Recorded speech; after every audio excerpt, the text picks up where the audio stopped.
Hello दोस्तों, कैसे हैं आप सब। आशा करता हूँ कि आप सब बढ़िया होंगे। ठीक है, तो आइए आज मैं आपको एक वीडियो लाया हूँ जिसमें मैं आपको बताऊँगा आरबीआई के बारे में। ठीक है, ये तो आरबीआई से क्वेश्चन मतलब हर एक क्वेश्चन मतलब हर एक एग्ज़ाम में क्वेश्चन आता है। ठीक है, चाहे वो एसएससी हो, चाहे यूपी पीसीएस या यूपीएससी या यूके पीसीएस, कोई सा भी। ठीक है, तो आपको उसमें एक क्वेश्चन मिलेगा। ठीक है, जैसा कि आप देख रहे हैं कि यहाँ पर क्या हमारा आरबीआई। ठीक है, तो सबसे पहले मैं आपको ये बताना चाहूँगा आरबीआई। तो आरबीआई का फुल फॉर्म क्या है।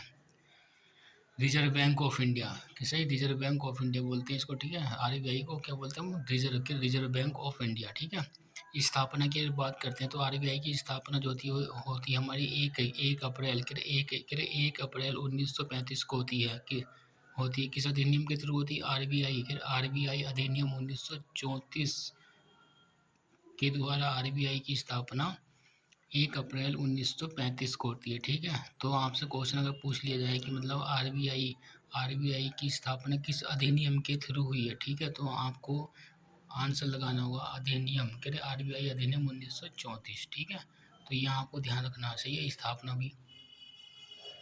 अब बात कर लेते हैं हम यहाँ पर आरबीआई जो था भारतीय रिजर्व बैंक का प्रारंभ में स्टार्टिंग में जो मुख्यालय था वो कहाँ पर था। तो मुख्यालय स्टार्टिंग में कहाँ, कलकत्ता में इसका मुख्यालय था। ठीक है,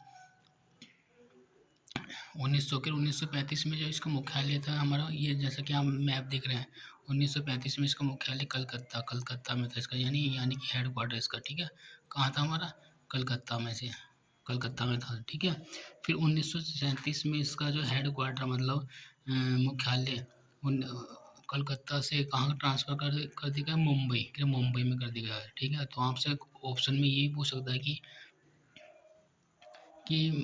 आरबीआई का प्रारंभ में जो मुख्यालय था वो किस स्थान पर था। ठीक है, ऑप्शन में दे देगा आपके मतलब कलकत्ता, या फिर बिहार या उड़ीसा या मुंबई। ठीक है, तो आपको कोलकाता लगाना होगा। ठीक है, और 1937 में दूसरा मुख्यालय का बना हमारा, 1937 में ये बनता हमारा मुंबई में। ठीक है, तो आपको ये याद रखना। ठीक है,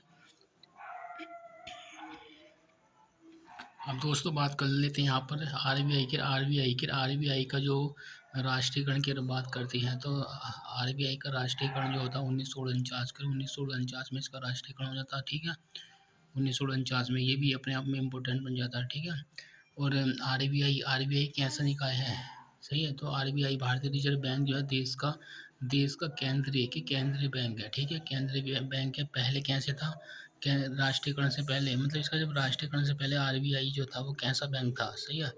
तो राष्ट्रीयकरण से पहले जो थी आरबीआई वो निजी स्वामित्व वाली एक बैंक थी। ठीक है, निजी स्वामित्व मतलब निजी स्वामित्व वाली एक क्या थी, बैंक थी। ठीक है, तब आरबीआई मतलब तब ये आरबीआई बैंक जो थी उसके दो कार्य थे। पहला कार्य क्या था, पहला कार्य ये था कि ये जो सरकार थे कि सरकार के लिए बैंकर के रूप में कार्य करता था। ठीक है, कार्य करता था। दूसरा क्या था, ये बैंकिंग उद्योग के भारत में बैंकिंग उद्योग को बढ़ावा देना, सही है। स्टार्टिंग में इसके जो काम थे ये थे। ठीक है, तो आपको ये याद रखना होगा। ठीक है, अब बात करते हैं आरबीआई हम बात करते हैं आरबीआई के कार्य।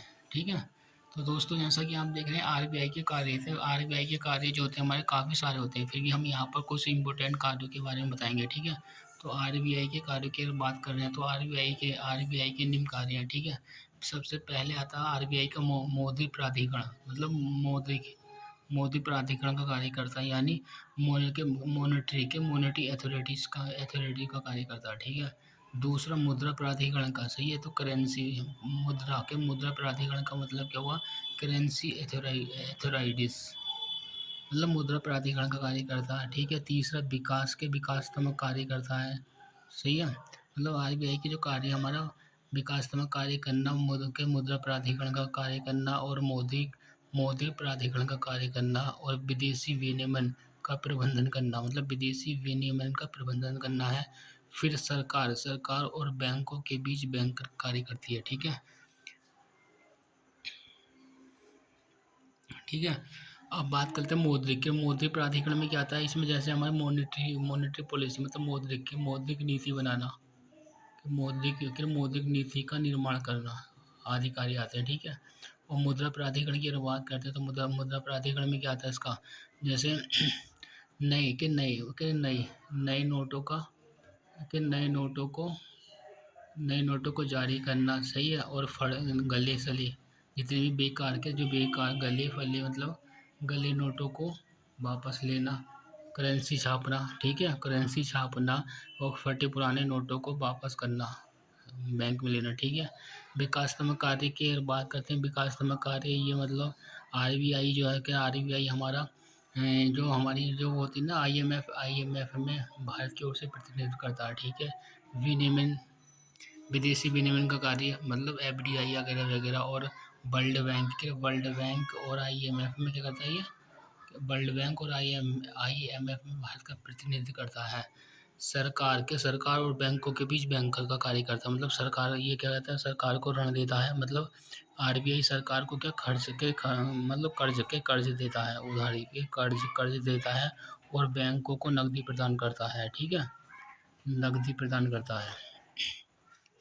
तो दोस्तों ये जो कार्य थे हमारे आरबीआई के कार्य थे। ठीक है, तो मैंने आपको बता दिया आरबीआई के बारे में। जैसा कि आप देख रहे हैं आरबीआई मतलब आरबीआई का बेसिक इंफॉर्मेशन। ठीक है, तो दोस्तों आपको इस टॉपिक से मतलब 5-6 क्वेश्चन तो मिलने हैं। ठीक है, तो इससे बाहर क्वेश्चन नहीं जाएगा। ठीक है, और मिलते हैं अगली वीडियो में जिसमें मैं आपको बताऊँगा आरबीआई के बारे में, मतलब आरबीआई का जो बोर्ड क्या है और मेंबर कितने होते हैं। ठीक है, वीडियो को लाइक और सब्सक्राइब जरूर कर देना। ठीक है।